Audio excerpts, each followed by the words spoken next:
is just incredible. I can't believe we're here. There's waterfalls everywhere. There's waterfalls there, behind me. Everywhere we look, more water coming down. It's just stunning.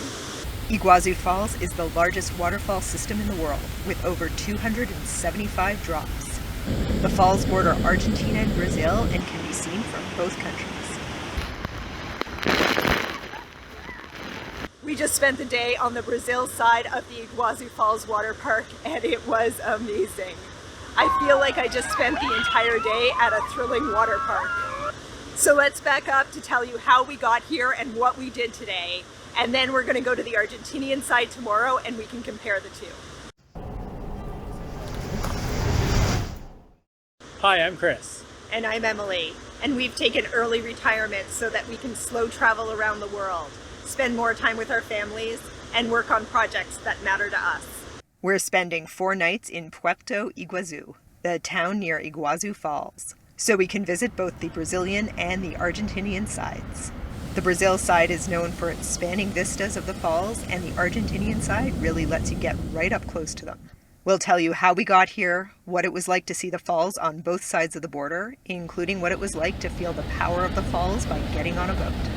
If you've been to Iguazu Falls and you have any advice for others, leave it in the comments. Our adventure started with an evening flight on Aerolíneas Argentina from Buenos Aires to the IGR airport near Puerto Iguazu, Argentina. There wasn't a lot of legroom on the flight. Fortunately, the flight is less than 2 hours. When we landed, we took a taxi to the bungalow hostel. We booked a simple private room with a private bathroom for under $20 a night. Towels cost 50 cents to rent. Have you seen one of these before? It's hot water on demand. You turn it on, and as the water flows through the shower head, it heats it up. It kind of freaks me out that we have electricity like this in the shower, though.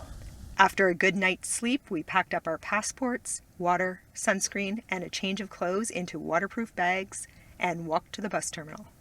We also stopped in at the grocer along the way to pick up some bug spray and at the bakery for a quick breakfast. This is the Grande.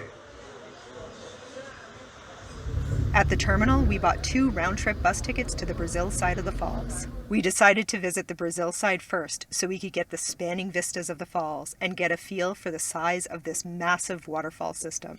The bus left around 9:30 and our first stop was immigration. We all got off the bus and walked through the Argentinian exit control area, where we went to an immigration officer to show our passports.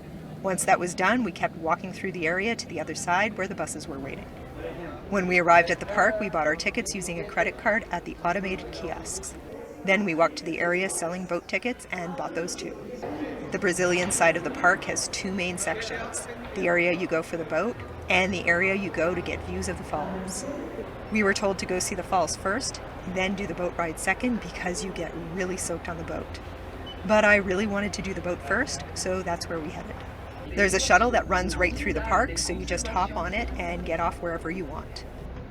Our first stop was the boat tour area. The boat tour starts off with a ride through the jungle, then a 600-meter hike to the boat launch area. We rented a locker for about $10 Brazilian to keep our stuff from getting wet while we're on the boat. We chose to get on the wet boat, meaning we wanted to go right up to the falls and get soaking wet. There is also a dry boat option. I'm right in the front in the wet seat. Chris is right behind me.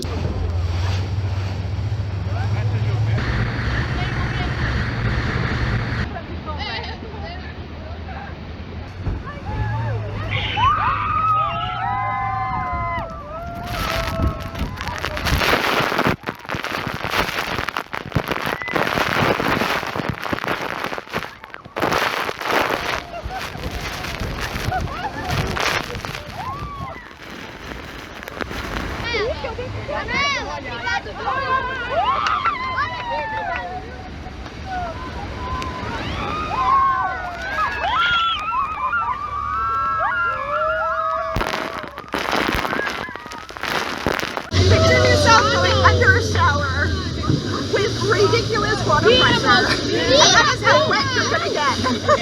You can't even open your eyes.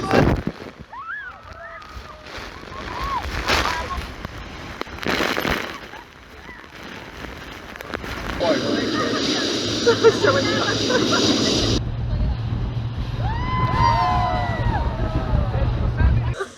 That was so so much fun. You definitely get very, very wet. I am so glad that I brought a change of clothes. I also wish I had thought to bring a towel though. And make sure you bring plenty of bags to carry your wet stuff in, especially if you're going on the boat first, like Emily wanted to. Next up is the walk around the falls. This trail is about 1.2 kilometers long and gives you so many views of the largest waterfall system in the world. I couldn't get over how many waterfalls there were. Everywhere I looked, I kept finding more.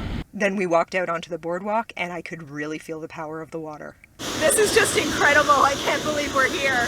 There's waterfalls everywhere. There's waterfalls there, behind me. Everywhere we look, more water coming down. It's just stunning. You get so deep into the falls over there.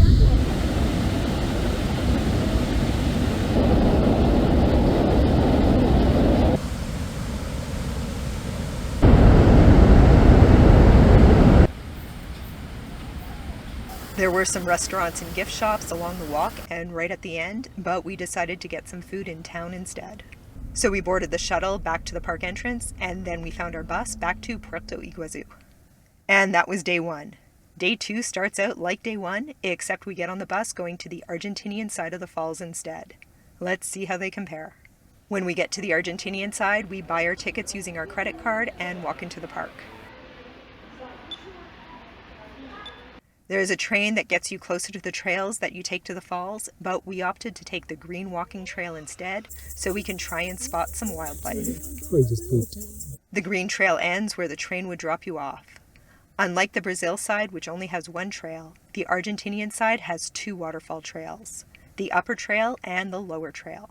Together, they take about 3 hours to do. And there are some food and snack options between the two trails. We decided to start with the longer upper trail.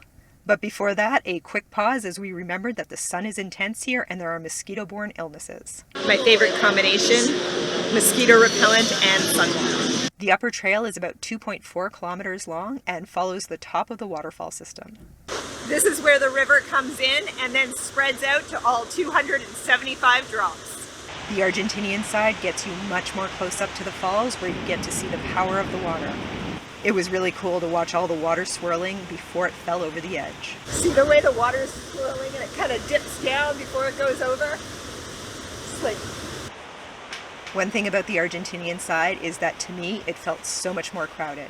I kept getting bumped around and there was a lot of waiting to get the views we wanted. Then we thought we might try the boat on the Argentinian side. We came here to take the boat, but it is just so packed that we can't get on for another hour and a half, and that's just to get in line. So we're gonna skip it. So instead we visited the vendors and I picked out a little carved toucan. With that we headed back into town for some food and a good night's sleep. But we wanted to know if we could see the falls with less people. What a difference a few hours makes. When we were here yesterday and we took the 9:30 bus, this area was packed. But today we're here, we took the 7:30 bus from town, and there's just a handful of people here, and we can really take our time to see the falls.